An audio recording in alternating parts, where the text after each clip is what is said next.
most of the people, what's the common belief among general people is that, doctors should never retire. Whenever you talk to someone and say, I want a day off or 2 hours, no, no, no, you cannot retire, you cannot take off. That's a common belief. In fact, in India, there is no government agency which has been put in place which, monitors if those doctors who are aging and surgeons who are aging, are they able to perform intelligently and with due diligence? So there's no real control mechanism. Then another aspect, like almost all the doctors, I also have saved lives. I have helped in, removing the sufferings to the best of my ability. And I know that every day, even now, if I worked, it has been an honor and a privilege to be in this profession. But then all this has come with a huge cost. As doctors, we are only little human beings. People call us next to God, but the fact is that we are little human beings. We try to do our best. And over the years, we have been tutored that medicine is a life of service, of sacrifice, and of putting the needs of others before the needs of ourselves. But such a situation cannot go on and on and on. At some point, the other things also do become important. And as is the case in any good scientific study, there has to be an endpoint. And it is we doctors who must be the ones free to choose that particular endpoint as to when all this thing has to end. If you can understand this, then I think decision making becomes easier. So the biggest fear is loss of identity. This is true of many other professions. We spend our lives building our professional identity, and it can be difficult for many to walk away from it. This is one of the most, I think, in my opinion, a very important reason why people just continue and continue. Then many of us also have a feeling that we are the best in the world, and the world will stop if we stop working. And my patients need me always. The sad fact is that the vast majority of us are average people. Okay, we are qualified, we are professionals, but we are just average, doing a job. And the number of people who are matchless and exceptional, the real top ones, they are very few. And believe me, even those few are not irreplaceable. No institution, no hospital, no organization has stopped working by some people leaving the institute, the top ones. So, how to do it? This is another book, How to Stop Worrying and Start Living. So, I changed the title, How to Stop Working and Start Living. And one has to realize that time has a very important way of moving quickly, and time catches you unaware of the passing years. You don't come to know. Suddenly, the time will pass.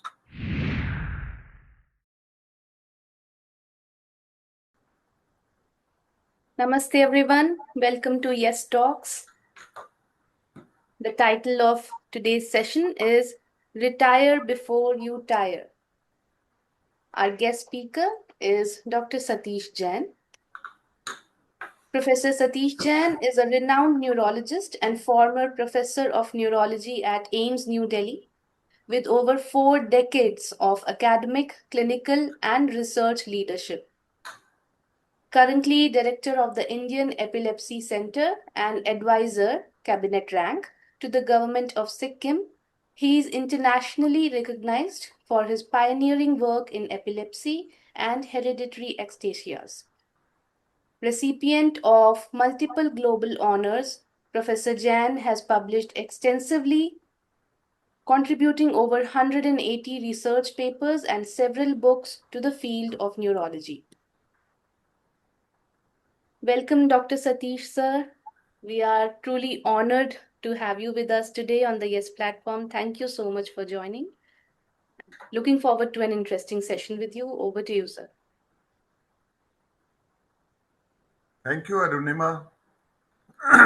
A very good evening to all of you.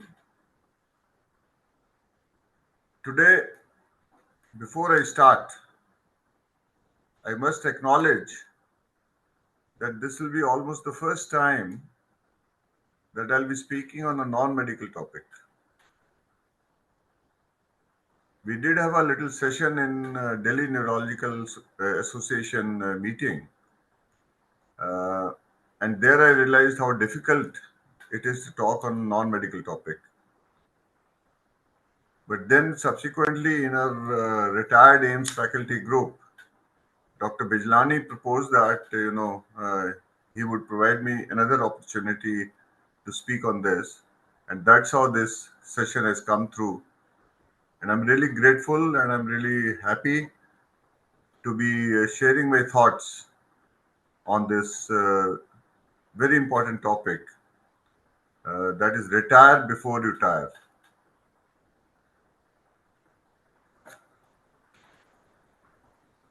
Now, just to introduce myself, I come from a very simple family, but I was lucky enough to study in a very reputed boarding school, courtesy the scholarships of Government of India.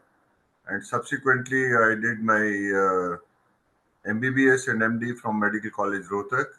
And then I joined DM Neurology in AIIMS, where I became a faculty and I was there for almost 21 years before I thought it's high time that I took premature retirement, uh, and try and do something else, uh, not total academics and, very tiring life in AIIMS. So that's the background. And most of the people, what's the common belief among general people is that, doctors should never retire. Whenever you talk to someone and say, I want a day off or 2 hours, no, no, no, you cannot retire, you cannot take off. That's a common belief. In fact, in India, there is no government agency which has been put in place which, monitors if those doctors who are aging and surgeons who are aging, are they able to perform intelligently and with due diligence? So there's no real control mechanism, and people go on and on and on. In fact, the Medical Council of India that had recommended raising the retirement age for medical teachers to 70 years. Now, what most people say is, and even the government agencies say, that with a growing physician shortage, it will be very tempting to keep these old war horses working as we need them. The society needs them. And every time a physician retires, we lose 30 years, 40 years, or even 50 years of experience, depending on at what age the person is retiring. So the question is, why should doctors ultimately retire? Again, the most important factor is that most doctors would retire to ensure patient safety due to potential age-related decline in physical and cognitive skills, and maintain a dynamic profession by making space for new physicians. And for personal reasons like burnout, which I'm going to refer in the future slides, health issues, but there's almost never a retirement plan with a desire for a more balanced life. This is the sad part. They would go on and on and on till they are physically or mentally, not capable enough, and then they would want to retire. And there's no mandated age in some countries like India and the US, especially in the private sector. Retirement for doctors is a very complex issue. It's influenced by evolving medical knowledge. It's a very dynamic profession, so you have to keep on adding to your knowledge. There is always a healthcare worker shortage, even in the most advanced countries, and the personal and professional circumstances of the individual physicians. That is also a very important aspect. And again, the crucial thing is that those physicians who are still active, are they happy practicing medicine? So that is the most important thing. You have to really enjoy, keep on enjoying what you are doing. Then only you can continue. So then the question is, when should doctors retire? Now the answer to this question may be one of the biggest motivators for someone's decision. So if someone knows, look, this is the time when you retire, then they can plan. Interestingly, there was a study by the American Medical Association Insurance Research The study was conducted prior to COVID-19 pandemic, and there were two common themes which emerged about the timing of retirement. And it's very simple, it's very logical that one should not retire from practice too early, especially if you still love being in practice. If you're enjoying your work, okay, you can continue. But on the other hand, don't wait too long to retire because poor health, either of your own or of your spouse, that may prevent you from enjoying retirement years. So, it's very crucial. You have to time it very, very nicely so that you do have some time to live on your own, to enjoy life. So, again, what are the reasons why doctors should retire? It's a very different kind of profession. There are plenty of sources of stress in this profession. Most important is the long hours. Now, people don't realize that it's almost 25 to 28 years of intensive study in school and professional college that you really become a specialist doctor. It's about 14 to 15 years in school and almost 14 years, 13, 14 years in a professional college, in different levels. First you do MBBS, then you do your MD or MS, and then you do your postdoctoral thing, that is your MCH or DM. And assuming that you continue without any break. Nowadays, what's happening is that between every course, it's so unsure that these young medical graduates, whether they will get admission somewhere, whether they will get the subject of their choice. So it takes much more time. And on top of that, once you get qualified, doctors often work long shifts. They are working sometimes 36 hours at a stretch. They work on weekends, they work on holidays, and there's very limited personal time. So this is peculiar about this profession. You have to be ready to face this.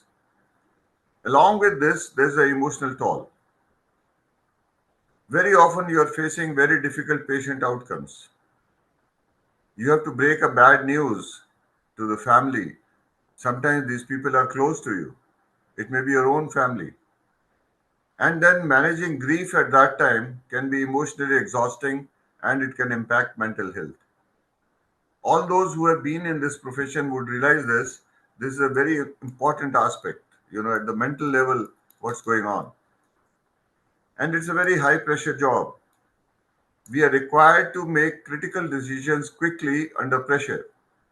We cannot say that you come tomorrow or come after 2 months or come after 6 months. We cannot give a date. You have to decide there and then. And this, again, is a very significant source of stress for us. Then there's always a work life imbalance. The demanding nature of this profession, it makes it difficult for doctors to maintain a healthy balance between their professional and personal lives. The professional life goes on, and very often it's the personal life that suffers. And it's the partner or the family, they take the toll. Then it's a continuous learning process. Like many other professions, medicine per se is a constantly evolving profession, and doctors must dedicate time to ongoing education and staying updated on new research and techniques. So things are changing so fast now that you have to really be updated to stay in the business. Then there's a very important aspect of our profession that when you're dealing with someone who's in grief, someone who's not sick, there'll always be some degree of sympathy and empathy. Now, I try to look at the literal meaning of these terms, and this is courtesy a friend's wife. You know, she discussed this with me, and she said, "Look, this is a very important aspect." Sarita told me this, and then I found out that sympathy means that you are feeling for someone. You know, it's more like a doctor that someone is sick, you feel sorry, you explain to them. While empathy is that you feel with someone. And in our profession, sympathy and empathy both will go together. Some degree of sympathy and empathy always comes into play in our profession. And then this, once this is there inside, then the mind body connections, they start exerting their effects. So over a period of time, number of years, these things do come into play, and they take your toll. Now this is a picture which was taken last year. My daughter, she's here. Now she lives in US. She's in Stanford. And that's my wife. She's a gynecologist. And that's her granddaughter who's in grade 11 now. And they were wanting to visit the Ramakrishna Mission temple in Paharganj. And we all went there. That's my other granddaughter. And there we met Dr. Srinivas, who's the director of AIIMS. And he was also there for a visit. So we just interacted with the Swamiji there, and we had this picture. And the important thing is that my daughter, she is a very good writer and she expresses herself very well. And she does have some fixed ideas. When she went to college, that was in University of Maryland, they had a campus in Europe. So she was there, and that's when the email had just started, Hotmail. So she would write something and email it to me, and I would take a print and bring it home and show it to my wife. So this particular poem that she wrote in 2000, I didn't have the courage to show it to my wife because she is a gynecologist. And what she wrote was, who gave her the right to just call up and say she would come after dinner and never come? How could she live on the hope that Sangeeta, our maid, she cooked it well and I liked it? Those emergency calls did not give her the right to bunk my emergencies. This is what she felt, and she continues to feel so. Without even a leave application or a faint apology, stitching women's wombs, she could leave my tattered hopes unsutured. This is the kind of feelings she had as a growing girl. And my wife, once she saw this poem, she asked me, and I gave her in a bunch, and she found out she literally stopped doing obstetrics and gynae after that. This is the kind of impact that it had on us, that if a daughter is feeling like this, then, do we have a right to be in this profession? And that was around the time when I also decided that I'm going to leave my job and lead a less stressful life, try and devote more time to children. So, keeping all these things in mind, I came across this book, Life Beyond Medicine. I've been always wondering about that. And this author, Sharon Rom, lists why doctors should retire. Now, it's a very interesting book. It's split into 14 sections. After the introduction, there's discussion on the burnout. Then it's time to move on, the emotional challenges of this profession, what problems you face. Then sometimes there is a lot of substance abuse and other addictions, especially in certain specialties. Then, if both are in the same profession, what do they do after retirement? Then the importance of friends, which you hardly make during the career, and finding romance, which again is difficult at times, but sometimes it's an advantage also being in this profession. Staying connected with medicine, continuously upgrading, finding activities outside of medicine, and if you want to retire young, or you have second thoughts on this. And then the author sums up. So these 12 in between chapters, I've labeled them as the dirty dozen of a professional life. It's important to read this and know these aspects. Then another aspect, like almost all the doctors, I also have saved lives. I have helped in, removing the sufferings to the best of my ability. And I know that every day, even now, if I worked, it has been an honor and a privilege to be in this profession. But then all this has come with a huge cost. As doctors, we are only little human beings. People call us next to God, but the fact is that we are little human beings. We try to do our best. And over the years, we have been tutored that medicine is a life of service, of sacrifice, and of putting the needs of others before the needs of ourselves. But such a situation cannot go on and on and on. At some point, the other things also do become important. And as is the case in any good scientific study, there has to be an endpoint. And it is we doctors who must be the ones free to choose that particular endpoint as to when all this thing has to end. If we can understand this, then I think decision making becomes easier. There are a lot of fears which most doctors have on retirement. And since it's a very noble profession, people respect you a lot. So the biggest fear is loss of identity. This is true of many other professions. We spend our lives building our professional identity, and it can be difficult for many to walk away from it. This is one of the most, I think, in my opinion, a very important reason why people just continue and continue. Then many of us also have a feeling that we are the best in the world, and the world will stop if we stop working.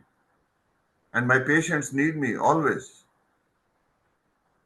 The sad fact is that the vast majority of us are average people. Okay, we are qualified, we are professionals, but we are just average doing our job. And the number of people who are matchless and exceptional, the real top ones, they are very few. And believe me, even those few are not irreplaceable. No institution, no hospital, no organization has stopped working by some people leaving the institute, the top ones. So it goes on and on. So, how to do it? This is another book, How to Stop Worrying and Start Living. So, I changed the title, How to Stop Working and Start Living. Basically, it tells about this. And one has to realize that time is a very important way of moving quickly, and time catches you unaware of the passing years. You don't come to know. Suddenly, the time will pass. You don't realize that at particular point of time, your kids are becoming you. They're taking your place. And your grandchildren, who are perfect little kids, they have grown up and they may not be perfect anymore. Let's try to remember, when was the last time any one of us did something for the first time? Probably you can't recollect. You keep on repeating things, you hardly do something new. And it's a fact that today one is the oldest you have ever been and the youngest you will ever be. Tomorrow it's going to change again. And old is gold. Anything old. Old songs, old movies, and the best of all, old friends. So we must find time for all these things, and for that, one has to take a decision. This is another very interesting thing. Bronnie Ware, she's an Australian, and for some time she was working as a nurse for terminally ill patients, mostly of malignancies and other things. And while she was doing that, she made a questionnaire and she used to hand over to these people and then started a blog, depending on their answers. That became so popular that she wrote this book and she's become a motivational speaker and a big author now. And the five biggest regrets which people who were dying, their regrets were, I wish I had the courage to live a life true to myself, not the life others expected of me. Excuse me. And this is very important for doctors. Everyone expects that we continue to work. We never have time for ourselves. Then the second regret people had was, I wish I hadn't worked so hard. Third, I wish I had the courage to express my feelings. Whatever you wanted to do, you couldn't do. I wish I had stayed in touch with my friends. This is another big regret of people who are dying. And I wish that I had let myself be happier. Happier means you do different things. Whatever you want to do in life other than your profession, do that.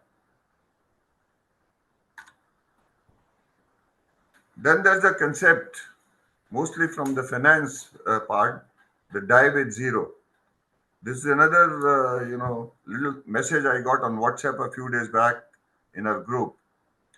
And the three truths, it says the three T's. I just modified it for doctors that most doctors delay retirement for too long, or they indefinitely. They keep on working in 80s, in 90s. They put off whatever else they want to do until it's too late, so that they never have the time to enjoy other aspects of life.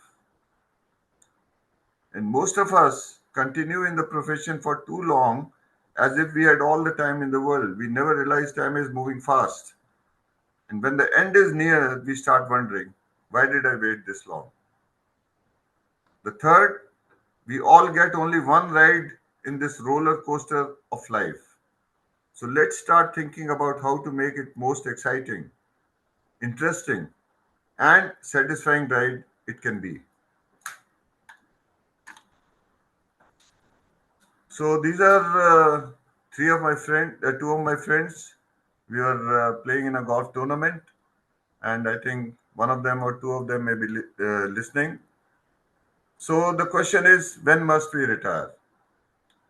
The obvious answer is when the physical and mental faculties are still intact, when you can still play golf, do some other things. Many physicians continue to practice into their 80s and 90s, and surgeons who could continue to operate well into old age, which at times can be problematic also because if the coordination and other the mental faculties are not 100%, then for surgeons it's a bigger risk. So why wait for cognitive decline, physical decline, dexterity, frailty, and increased error rate? So better is to plan it in time and say goodbye. Now this is a little case study I did. This in the middle is Dr. A.D. Sehgal. Sadly, he passed away some time back. He was a famous neurosurgeon in Delhi who trained in Cleveland Clinic in those days. And he was mostly associated later on with Gangaram Hospital. So after leaving AIIMS, I did go to Gangaram for a couple of years. And we used to meet often in the coffee room in the morning. So once he did not come for 3, 4 days. And then when he came, I just asked him, said, Dr. Sehgal, you were not there for 3, 4 days. Where were you? He said, I had gone to Indore and there was an annual or MBBS batch get together. He passed out from the medical college in Indore. So then I said, you must have enjoyed a lot. He said, no, there's no real enjoyment. We meet every year only to count how many of us are left. And believe me, he left us just 2 years after that. So I had a look at our class fellows. Now, on the left of the screen is a picture of our school class Golden Jubilee batch. We had a get together which was delayed by a couple of years because of COVID. So finally, it happened last year in November. And we were 59 who passed out in 1970. As of now, 6 are not there. So it's around 10% who are missing. And this is the same age group, our MBBS batch Golden Jubilee celebration that I organized in 2022 in our medical college, Rohtak. We were 150 in our batch.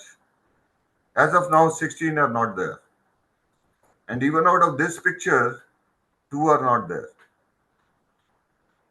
So the average figure is coming around 10% people who will not be there by the time you are 70. And between 70 to 80, I think this figure is going to change drastically. You can't avoid it. So this does give some indication as to when to start thinking about retiring. So the ideal time for retirement for us is that, of course, we must start thinking that you leave the profession, leave your office, do something else before it gets too late. And we need to be fair to the patients, yes, but then we need to be fair to ourselves also. We need to be fair to our family, to our friends, and all those things, other things in life. And this may be more important in surgical disciplines. So we need to find time to get engaged more with the implicit self. Once we are away from a profession, let's get into ourselves, think what you have been missing, what you would want to do. You follow your own directives and spending quality time to gain some meaningful experiences. So, whatever interests you, it doesn't matter, do that and devote less and less time to your profession.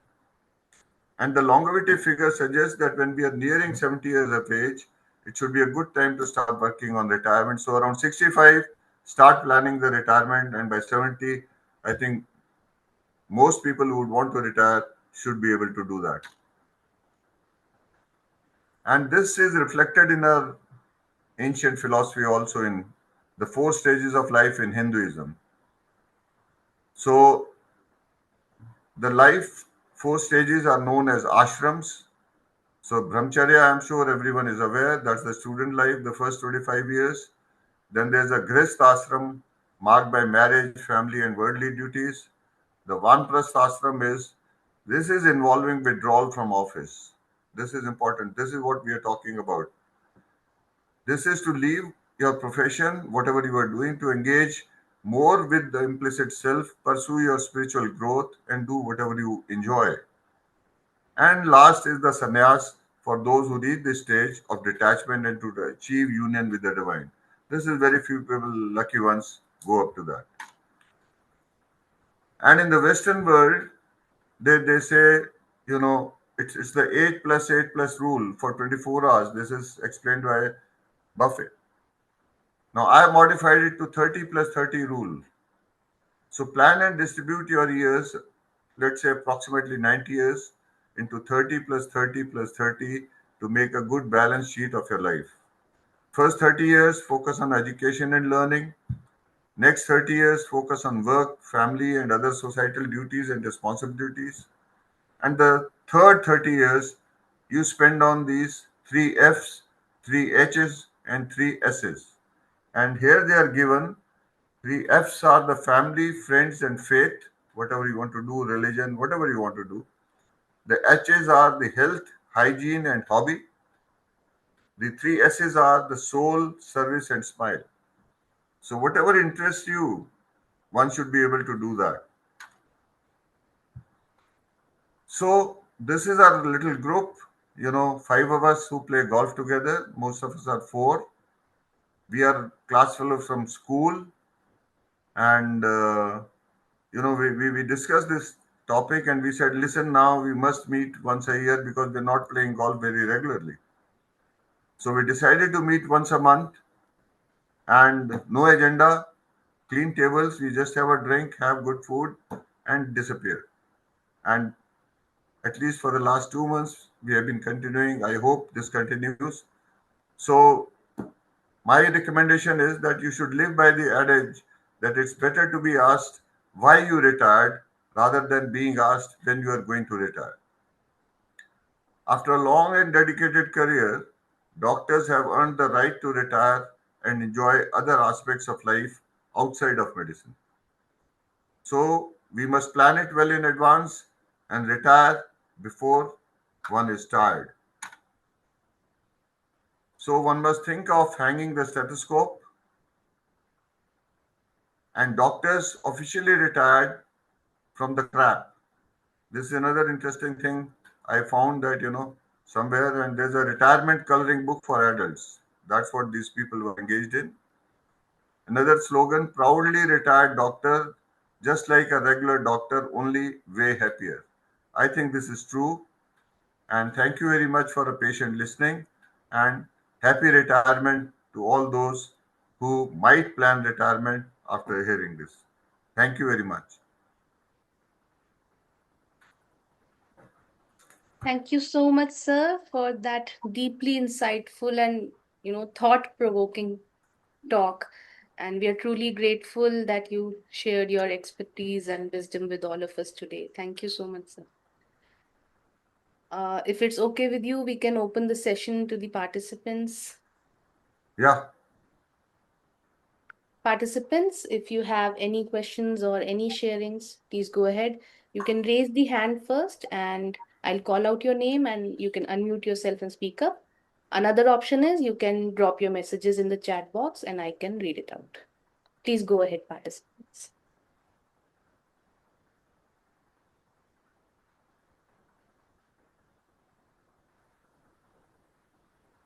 there are two messages in the chat box if you can open Yeah. that. Yeah. So Dr. Parveen Gulati says, nice talk, sir.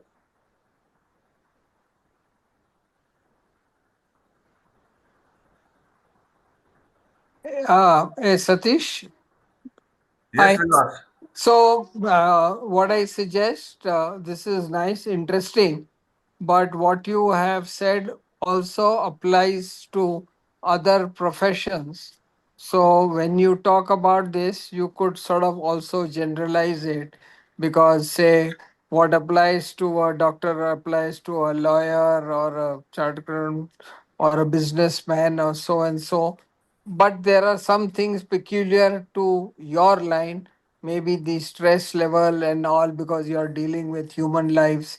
It is a different kind of things, but maybe you could also cover larger areas because the concepts that you talk about are fairly universal. So maybe extend it, let people of other professions also get that benefit. Yeah, Vilas, you are absolutely right.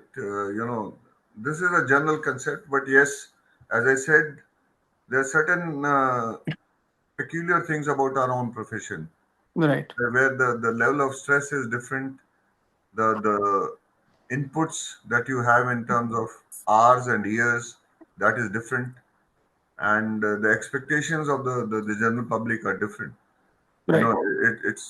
it's much more than providing a service. Yeah, agreed. So yes, you are right. This perhaps should be true for all professions. Today morning only I met someone in City Fort in the morning walk, and he was a practicing chartered accountant.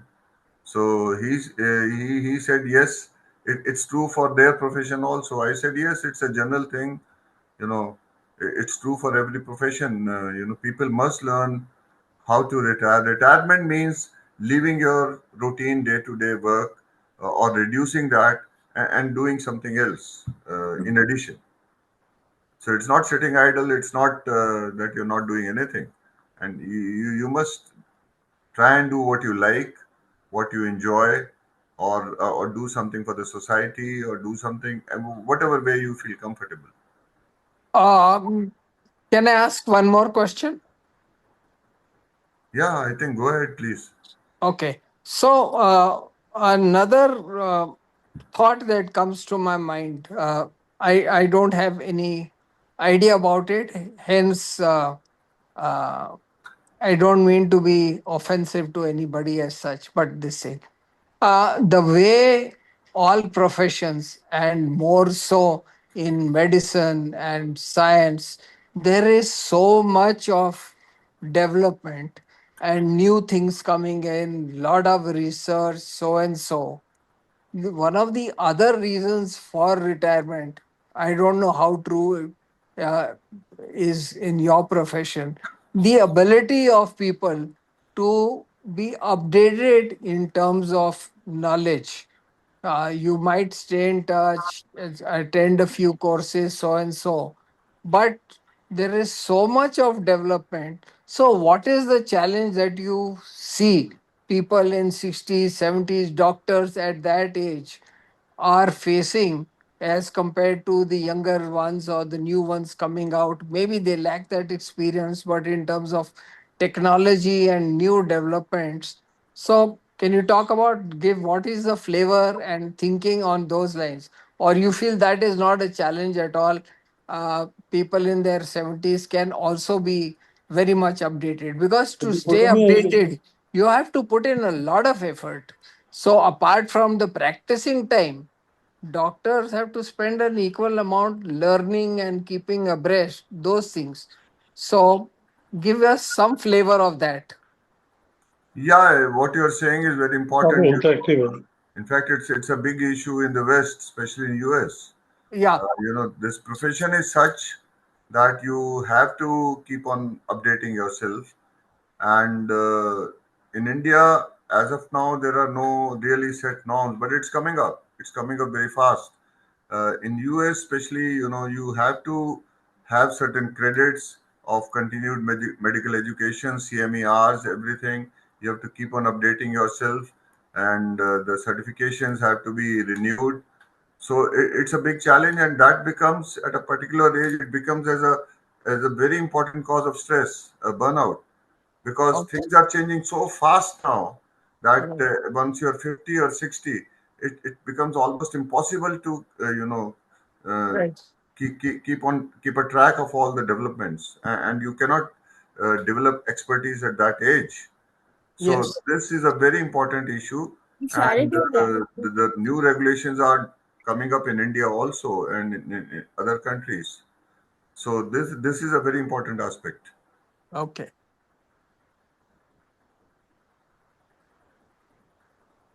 Thank you, sir. In the chat box, we have a few words of appreciation for you and the talk. Very good motivational talk, wonderful and relevant talk. And two questions right now I can see. One is, what are the burnout signs? Burnout signs, I think the best is to become a doctor and feel those. There's certain things, which are obvious. You know, you do get exhausted, and there may be changes mentally also. Uh, but there are certain things which are happening inside the body, and they're never really expressed. And there are a lot of statistics on this, that there are the disease, different kind of disease disorders, they manifest much earlier in doctors as compared to the general population, despite their having access to the best of resources. And mortality is quite high among doctors, as compared.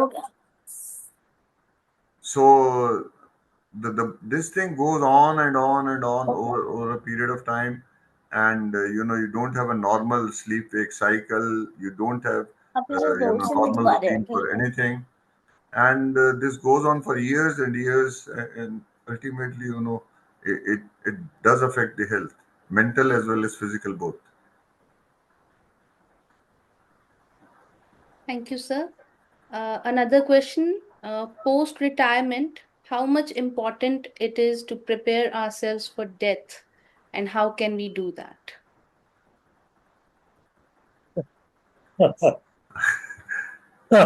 I don't think I'm going to touch that, but my idea of this talk was to enjoy before death. To be able to have that little gap of 10, 12 years where you're physically fit, you're mentally okay, and you do some things that you want to do in life, both physically and mentally. It may be anything that you enjoy. You may be doing some creative writing, you may be doing some societal service, you may be just teaching somewhere, or, whatever faith or religion you have, you may be doing some activities there, or meeting friends, meeting family members, throughout our, at least my personal life, when we were in medical college and subsequently for so many years, I never got to attend even a single marriage in the family. Even if someone passed away, we could never attend the cremation. It was so bad. Once my cousin passed away, he was living in Safdarjung enclave, and I had my outpatient in AIIMS. And I told the patient, look, I want to go for a cremation. They said, no, we have come here. Cremation hoti rahegi, please see us. I had no choice but to see the patients. So those kind of things, you go through. So at least have a block, a few years to be able to do these small things in life. And death, I think, is preparing for death. Maybe it's a different aspect. I've never thought about that, and maybe Dr. Bijlani could someday speak on this. He's much more involved in these matters. Hello, Steve. Yes, Sadev. I differ with you a bit on this aspect. I have never thought of retirement throughout my life. I have been in active practice for the last 45 years, and with a lot of indoor, which I have stopped in the last 5 years. But I suppose if I stop my routine, say, seeing the patients, I'll be gone. I don't think so. You see, No. if you have a plan that what you want to do in your spare time, supposing you are working 6 days a week now, and you say, okay, you will see patients 3 days a week. No, And I see 6 days a week. No, you can continue to see 6 days a week. That's your choice. What I'm saying is, if you decide to see patient 3 days a week, then you need to decide beforehand what you are going to do in the other 3 days, which will keep you busy, which you enjoy, which would be something non-medical. Retirement does not mean you stop working. There are so many things which you may want to do, but you are not able to do because you are always involved in your patient care. You can just reduce that, not stop it totally. To do like I don't see anymore. I mostly don't see new patients now. So I just see my follow-up cases. So I have enough 4 days a week. I'm not working. I do so many other things. Even with my 6 days of working, I'm doing lot of other social activities also, like with the Manzar activities or doing free service for the poor people. I'm doing all these things. That's very good. In the beginning of my talk, I did say if you're enjoying what you're doing, Yeah, please do definitely. continue. Everyone did not retire. Yeah. There has to be. If everyone retires, then who's going to work? So we need people like you also. Yeah.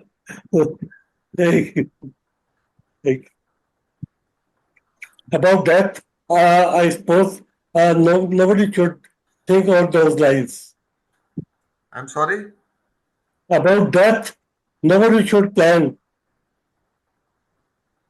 Yeah, naturally, the only thing is. That's altogether a different issue.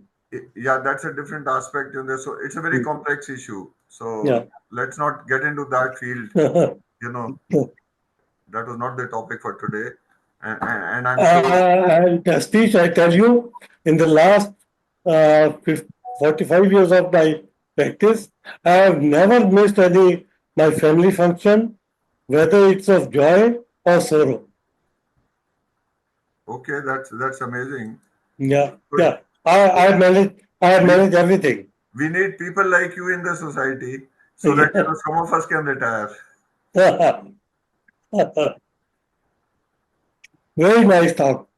Very informative and encouraging and guiding for some people.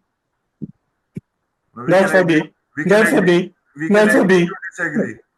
Not for me. Thank you. Sir. Thank you. Dr. Bijlani, sir, I request you to share your thoughts, please. Thank you, Professor Jain, for giving an inside view of a doctor's life. Because many of our participants here and those who will watch the recording later on YouTube are the general public. And they rarely appreciate the type of grueling hours that the doctors have, how hard they work, and how much stress they can have associated with the profession. So it's good for them to know it, to have a better appreciation of what the doctors are doing for the patients. While you were speaking, I was reminded of a novel by Arthur Haley, The Final Diagnosis. Many of you might have read that. Yeah. And that novel, brings out one important thing, which you pointed out, that here there's a renowned pathologist who was literally worshipped in the profession. As he gets old, even he finds that he is getting outdated, and uh, which means that retirement doesn't necessarily have to be because a person is tired or because the person wants to do other things. But in the medical profession, sometimes the retirement may be because the person has not been able to keep pace with the latest advances. Because Yeah. for a pathologist, probably there's not that type of stress which the clinicians have. And so long as his main duties are to look at the slides under the microscope and give a histopathological diagnosis, that person may not really feel the need to retire. But then, even then, this person was feeling. And of course, the final diagnosis, because uh, here in the novel, there was a girl, you might remember, who had a young girl who had a bone tumor. And depending upon the diagnosis that the pathologist gave on the frozen section would depend whether the girl's leg would be amputated or whether she'll be able to retain the leg. So that's why it was crucial. It's the pathologist diagnosis which is final. So anyway, having said that, I'll say a few things which are not a prescription for what one should do, but a different and wider way of looking at things. Basically, in life, what we need is a purpose, a meaning, something to look forward to. And that is a need which never disappears throughout life. In fact, when people find that that need has, that they don't see any purpose in their life, there's nothing to look forward to, they don't live very long after that. Which means that in a way, we do need something to look forward to, and that may be through work. As Dr. Satya Gupta says, that for him, the work is very dear to him, and that he can't imagine living without it, which means that he finds that meaning in it. And that's why he feels that he has become so dependent on it for his sense of well being that he doesn't want to give it up. So now, in any profession, sooner or later that type of thing may happen, but then in different professions it happens at different ages. And that's why in the army and the in sports, the retirement age from are what they have excelled in, what their job is much earlier. On the other hand, when it comes to writers, it has often been seen that rarely do they produce their best work before they are 50, and many have produced, in fact, their masterpiece at the age of 90.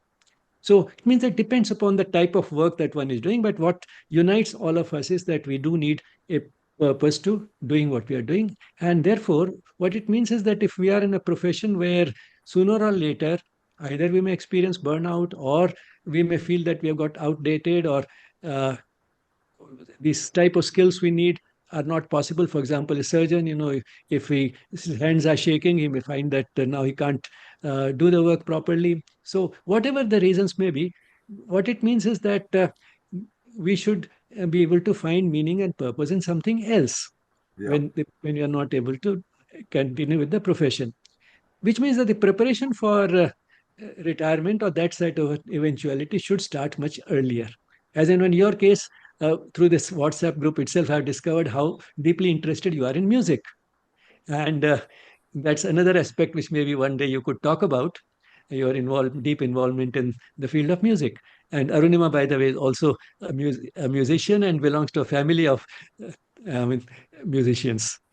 They have at least three persons, her brother and his brother's wife. They're all musicians. Okay. So, Good. so anyway, so which means that the preparation has to begin much earlier. Another thing that is important is that not only one should be able to take interest in something else, be it music or be it golf, which also seems you love, uh, but those are things which we enjoy and sometimes keep postponing or not able to do because of not having enough time when we are active in the profession, as you pointed out. So one thing is that we we should sort of retire early so that we can bring in those things which we have been wanting all along but did not have the time for. We kept postponing them. But then when one finds time for all of them and is able to do them, or if one has been able to, even while working, maintain a work-life balance and keep doing those things side by side, as Dr. Satdev Gupta said, he has never missed a family function and things like that. So even if we have been doing that, we find that the greatest sense of fulfillment does not come merely from things which we enjoy. I'm not saying enjoying an activity is a sin, but greatest full sense of fulfillment has come to those who have been able to discover one after another, maybe different types of work, in which they have been able to give something to others. So the joy of giving seems to be at the core of it. As a doctor, it is built into our profession because the doctor has exactly what the patient needs. So we have that complementary situation where the doctor can express his love for the patient, his concern for the patient by giving what he has and what the patient needs. So that is something inbuilt. But then when he's not able to do that, he has to find some other avenue in which a similar complementary situation is available. And that's why that preparation has to begin earlier, much earlier in life. And when we talk about the ancient system of ashramas, which you mentioned, which was very relevant, moving from grihastha to vanaprasth. Now, grihastha to vanaprasth and vanaprasth to sannyas, again, partly did not necessarily mean that the person is doing nothing, and partly also may need some modification with the change of times, the lifespans becoming longer. And that's why you gave that formula of 30 plus 30 plus 30, which was more in keeping with the current lifespans and current modes of life. So, but the basic principle does apply. But then what it meant was that the person, through a different type of activity after grihastha, could now continue fulfilling the basic purpose of life, which is giving what we have to those who need it. A doctor has that situation inbuilt. Every householder also has to some extent that built in because the family needs what that person can give within the family. But then as doctors, we find that it doesn't have to be confined to the family. And after the family does not need as much, which is after grihastha is over, then it becomes all the more relevant to realize that whether one is a doctor or one is not a doctor. For a doctor, it may be easy. He can continue being a doctor and fulfill his purpose of life by continuing to express his love for patients. But if for any reason he finds that that is not what he wants to do, then there should be some other avenue available for doing that. And that's what I find with people who are musicians or dancers or anyone. If they're doing it only for their own satisfaction, that is, I enjoy playing music, I enjoy listening to music and so on, or enjoy dancing or enjoy reading, and they go on reading more and more, they eventually find that they get super saturated even with that activity. Doesn't give them that sense of fulfillment. On the other hand, if they are reading and then sharing with someone what they have gained from that reading, or they end up writing something through which they are seeing that how others will be able to benefit, or if they sing to an audience and focus more on the fact that they are able to give so much happiness to so many people, when they do that, that gives them a sense of fulfillment, which does not come merely from doing that activity purely for their own enjoyment. So these are some of the thoughts that I thought I'll share. And as I said, it's not supposed to be a prescription for anyone, but it is just sort of a broader and wider view of life. And certainly we don't have to prepare for death in the sense that, except maybe you have an insurance policy, that's also a sort of a preparation for death. But apart from that, that zest of life should always be there so long as we are able to breathe. The purpose of life remains the same, basically to give what we have to those who need it. And that is possible even after we are not in very good health. Well, of course, a cynical way of saying it would be that even when one can't do anything and needs help from others, except for that he can't do anything, even then that person is still giving something. He's giving an opportunity to others, giving an opportunity to others to fulfill the purpose of their life. So even then he's giving something, but that is not the type of giving that we would like to do. And I'm just reminded of one of the quotes of the mother with which I'll end, that we should never be afraid of death and we should never wish for death.